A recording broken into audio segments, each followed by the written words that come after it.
যখন আমাদের প্রিয় নবী হযরত মুহাম্মদ সাল্লাল্লাহু আলাইহি ওয়াসাল্লামের বয়স মাত্র ৯ বছর ছিল, তখন মক্কায় এক কঠিন দুর্ভিক্ষ দেখা দিয়েছিল।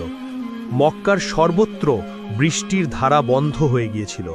ক্ষেত খামার শুকিয়ে মাটি হলুদ হয়ে গিয়েছিল, ফলে কূপ ও ঝর্ণাগুলো শুকিয়ে গিয়েছিল।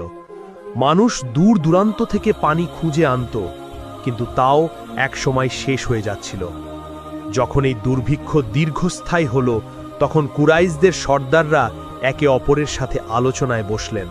একজন বললেন, এখন আমাদের সবাইকে মিলে একটি সিদ্ধান্ত নিতে হবে। যদি কিছু না করি তাহলে আমাদের ঘরবাড়ি ধ্বংস হয়ে যাবে, আমাদের সন্তান ও পশু পাখি সব মারা যাবে। তার কথা শুনে সকলে পরামর্শ করলেন এবং পুরানো প্রথা অনুযায়ী পদক্ষেপ নেওয়ার সিদ্ধান্ত নিলেন। তখন আরেকজন বললেন, তাহলে একটি বড় পাত্র নিয়ে এসো এবং তাতে পশুর রক্ত রেখে হাত ডুবিয়ে শপথ করি, যাতে আমাদের সমস্যা দূর হয়। অতঃপর একটি বড় পাত্র আনা হলো এবং তাতে পশুর রক্ত ভরা হলো। তারপর একে একে কুরাইশদের বড় বড় সর্দাররা এগিয়ে এলেন।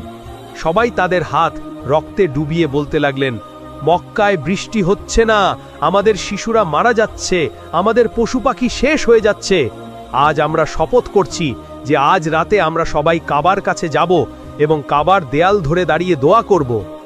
আমরা ততক্ষণ দোয়া করব যতক্ষণ না বৃষ্টি আসে। যদি বৃষ্টি না আসে তবুও আমরা কাবার দেয়াল ছাড়ব না। মাঝ রাত ঘনিয়ে এলে সেই বড় বড় সর্দাররা, যারা রক্তে হাত ডুবিয়ে শপথ করেছিলেন, তারা ধীরে ধীরে তাদের ঘর থেকে বেরিয়ে কাবা শরীফের দিকে রওনা দিলেন। তাদের মধ্যে আল্লাহর প্রিয় নবী হযরত মুহাম্মদ সাল্লাল্লাহু আলাইহি ওয়াসাল্লামের চাচা আবু তালেবও ছিলেন। আবু তালেব যখন ঘর থেকে বের হতে যাচ্ছিলেন, তখন শিশু মুহাম্মদ সাল্লাল্লাহু আলাইহি ওয়াসাল্লাম তাকে দেখে কাছে এলেন এবং নরম স্বরে জিজ্ঞাসা করলেন, চাচা, আপনি কোথায় যাচ্ছেন? আবু তালেব থামলেন, নিজের ভাইপোর দিকে তাকালেন এবং বললেন, হে আমার ভাইপো, তুমি কি জানো না আমাদের মক্কা শুকিয়ে গেছে, বৃষ্টি বন্ধ আছে এবং পানির অভাবে সবাই পেরেশান হয়ে পড়েছে। এই জন্য আমরা সবাই রক্তে হাত ডুবিয়ে শপথ করেছি যে যতক্ষণ বৃষ্টি না আসে ততক্ষণ আমরা কাবার দেয়াল ধরে দাঁড়িয়ে থাকব। আজ আমরা সেই প্রতিশ্রুতি পূরণ করতে যাচ্ছি। এ কথা শুনে আল্লাহর প্রিয় নবী হযরত মুহাম্মদ সাল্লাল্লাহু আলাইহি ওয়াসাল্লাম চাচার দিকে তাকালেন এবং নরম স্বরে বললেন, চাচা, আমাকেও আপনার সাথে নিয়ে চলুন। আবু তালেব তৎক্ষণাৎ জবাব দিলেন, না বেটা, সেখানে মক্কার বড় বড় সর্দাররা জড়ো হবেন। এরা সবাই কুরাইশের নেতা।